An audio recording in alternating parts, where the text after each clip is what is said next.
మీరు పనిచేశారు కూటమిలో ఓటు గెలవడానికని మీరు కొంతవరకు కృషి చేశారు అనుకుందాం. మరి మిమ్మల్ని పార్టీ ఎందుకు మళ్ళీ లేదు సభ్యత్వం పదవి తీసుకొని ఎందుకు అడగలా ఏ పార్టీ? మీరు అన్నట్టుగా నన్ను ఆ రూట్లో నేను ఆలోచించలేదు, వాళ్ళు నా దగ్గర కూడా ఎవరు రాలేదు. నా పని చేసుకుంటూ వెళ్తున్నాను, వాళ్ళు ఎవరు బిజీలో వాళ్ళు ఉన్నారు.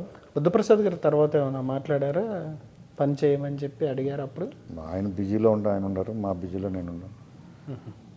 వైసీపీకి సంబంధించి కాసేపు వద్దాం. వైసీపీ నియోజకవర్గానికి, మీ నియోజకవర్గానికి ఏం చేయలేకపోయింది, తెలుగుదేశం ఏం చేస్తుంది? వైసీపీ ప్రాబ్లం ఏంటంటే మా వాళ్ళ కాన్సన్ట్రేషన్ చెప్పాను కదా అంతకుముందు. ఫస్ట్ తారీఖు వచ్చిందంటే బటను, ఏ బటన్ నొక్కాలి, ఏ బటన్ దాని మీద స్క్రిప్టే కానీ కనీసం ఆచరణలో వచ్చిన జీవోలు పలానా సపోజ్ ఏదన్నా ఒక ఆచరణ జీవో వచ్చింది, ఆ జీవోని ప్రకారం మనం ఆ పేపర్ తీసుకెళ్ళి వర్క్ ఇంప్లిమెంట్ చేయాలనే ధ్యాస లేదు. ఓన్లీ ఉన్న పీరియడ్ అంతా ఒకే రూట్ ఆలోచించారు.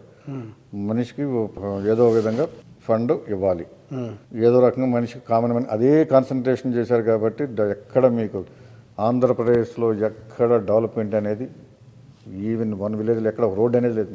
మీకు తెలియదు, మీకు నేను చెప్పే అంత చూడడం కాదు, అంతా మీకు అదే ఒపీనియన్ ఉంటుంది కదా. ఎక్కడ డెవలప్మెంట్ అనేది లేదు. మీరు వచ్చిన తర్వాత కొంత పర్లేదా?